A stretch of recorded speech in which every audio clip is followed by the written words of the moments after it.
Rajashree, uh, now kind of the CEO of Cognizant Foundation. Been with Cognizant family a lot. Moved from Cognizant Technology Solutions, got attracted to the social sector and moved to the Cognizant Foundation full time. And Cognizant Foundation actually focus on three areas. We are 15-year-old now. Started way back even before all the CSR law legislation and so on. We work on education, healthcare, and as an extension of education, we also started focusing on livelihood, specifically for skilling with guaranteed employment.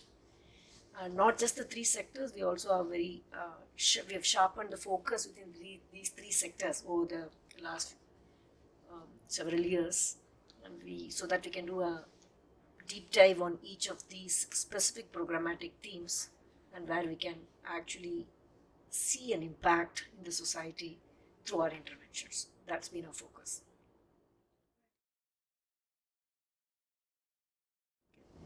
So when we talk about impact-based design, right, we have to start with first focusing on few, because we can't go back and do a impact-based design on several of our projects if it's very siloed and in multiple domains. And of course, we do focus on three sectors, so in that sense we are multifaceted. But in each of these, we have sharpened our focus. And if you take healthcare, we focus on preventing avoidable blindness. So the experience of working in that particular program, theme for several years, has actually helped us to understand that better, and thanks to all our partners in the ecosystem. So the real needs of the society and where it actually we need to make an impact. Just for example, if you take avoidable blindness, world's 1/3 to 30 to 35 percentage of world blind population is actually in India. So that's one area why we felt that we need to actually focus on that. And if you take blindness, and more than 80 percentage is actually avoidable, so which means that there is definitely a scope to do a very impactful design there. So over the period of last several years, we have now impacted about 1.6 million people in India, because we have a very targeted scope of work and very well defined structured programs to address the preventing avoidable blindness. We do, for example, starting from neonatals, we work in retinopathy of prematurity with our partners. A lot of babies who are underweight, who are preterm born, and then they also have this risk of developing, particularly when they are admitted to NICUs and where there is actually a overall healthcare system is mature to save the babies. There is a good probability of that them turning blind as well. That percentage is quite high. So we started working on that interventions with our partners. Then you take the children, school-going children age, a very huge population of people, the children were impacted with refractive errors, which leads to visual impairment, and it's also reflect on their learning outcomes. So we started focusing on that with very clear targets, saying that we should actually cover the children. And of course, we started our programs first for the adult, more with working with the tertiary care centers and as well as with vision centers. Now we are continuing that work by reaching out to most remote areas and reaching out to people who are vulnerable otherwise, the areas where the prevalence rate is high and so on. So that way we kind of look at the relevance of the project, whether this project is relevant to this community where the prevalence is high and so on.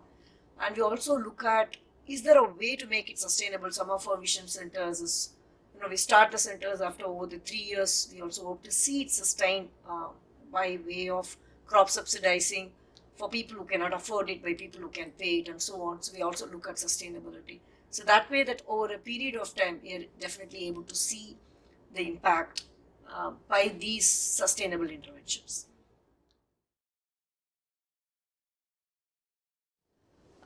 Definitely, the people who work on the field are these NGO partners, and they play a very key role. I mean, in fact, it's without them we don't exist. Okay, I mean, they are the people who actually identify the needs, who identify the solutions. Of course, we cross pollinate. I mean, we have that advantage of looking at the best of all and the learnings from all these initiatives. We are able to cross pollinate the best practices. And over a period of time, we've also realized that it's not just one partner. In fact, there are cases where we work with multiple partners and multiple credible partners. And it makes a huge impact. There are knowledge partners who actually brings in the wealth of knowledge. Some of them even have expertise and experience working globally in the space of avoidable blindness.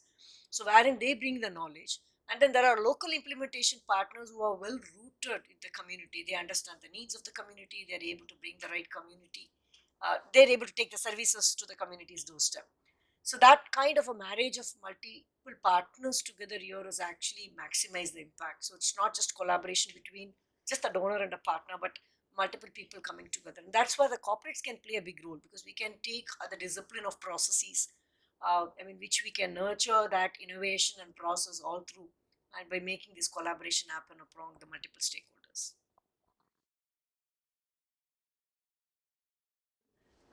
Definitely within healthcare, that our flagship program is preventing avoidable blindness.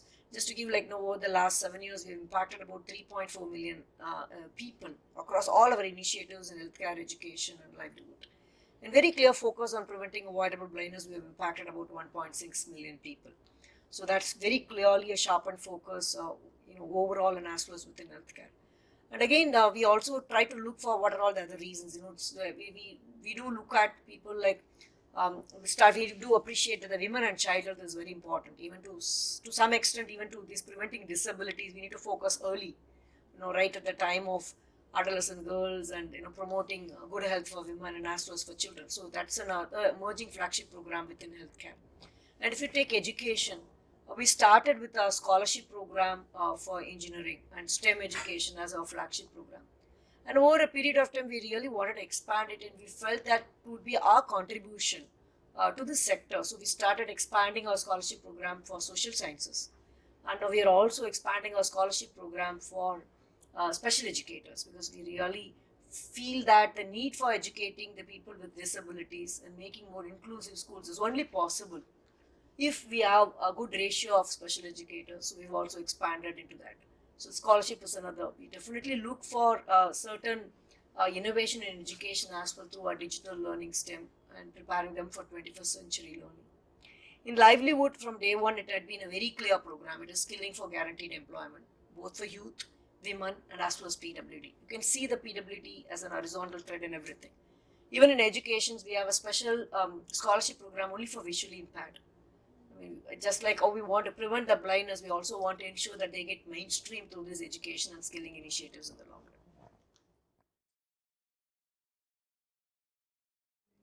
See, particularly in the skilling, when we talk about skilling itself, we definitely need to match the demand and the supply, and not just that, but also aspiration level of the people. So it's not only about the demand and the supply. People need to actually look for those kind of jobs. So that's been a good learning for us, where we try to understand that what those aspirations are, and trying to see that not just about skilling and placing them. Of course, guaranteed employment is there as part of the design. We also look at the retention over a period of time, how long they're at the job and how far the skilling is actually taking, and making them an independent in terms of providing them the economic independence and so on. When we take into PWD, we really need to look at long term. We are trying multiple things. We started skilling for PWD as a short term skilling program. Now we have integrated skilling as part of scholarship. Why should people actually complete the studies and come out and need to get skilled? Because it's not just about the skilling for a particular job or a sector. Starting from the mobility training onwards, the basic employability training onwards, we look at now skilling on the top of scholarship program right through the scholarship period to 3 years. We also add on the skill training as part of that program. So yes, there are challenges in the sense that even to get people attracted to these training and to kind of stay committed, there's a lot of motivation again we need to do. And of course, over a period of time, they do see that the value, and they see the value particularly when they get the job and when they see some success stories. So you need to have some success stories, someone who has come out. They need to see role models, particularly when you talk about PWD. They need to see people who have seen it all and they've kind of benefited out of it, for them to actually get inspired. So that's what we see now, that starts kicking in, and we see more success now and more commitment from the people who are actually joining these programs. So we have skilling for youth, and we have skilling for women, and we have skilling for PWD as separate programs. And each of these, actually, we need to identify a specific trade or a sector. For example, if you take for women, natural choice would be apparel and home nursing and healthcare and so on. If you take for PWD, again, we look for what is, and each of the disability is different. So depending on what is the, the severity of the disability, and and so accordingly the jobs are matched. So we leave it to the NGO partners and as well as the aspiring students to come back. But we also start it early on, right at the school and the education level. Even in the skilling for youth, now it's been a conscious, we are moving towards vocational education right from the college education onwards, the ITIs and diplomas and so on. Even in diploma, we now support specifically a program for hearing impaired and orthopedically challenged to do a two-year diploma program for electronic mechanic and so on. So specifically starting it early along with their education, that's an advantage, that's the learning that we got. And also ensuring that the aspirational elements of these trainees are addressed upfront, and their buy-in is important equally. And the community from where they're coming, whether they are, where do they want to work, where do they aspire to work, is it in and around that area, or like, they are ready to migrate, or what is the reason? If they want to work in and around, definitely skilling, which also helps them to bit of an entrepreneurship. Like the apparel industry for women is a classic example. They're able to work from home and also make money. And similarly, like working at their freedom, at their own place. These are also the factors that we need to consider.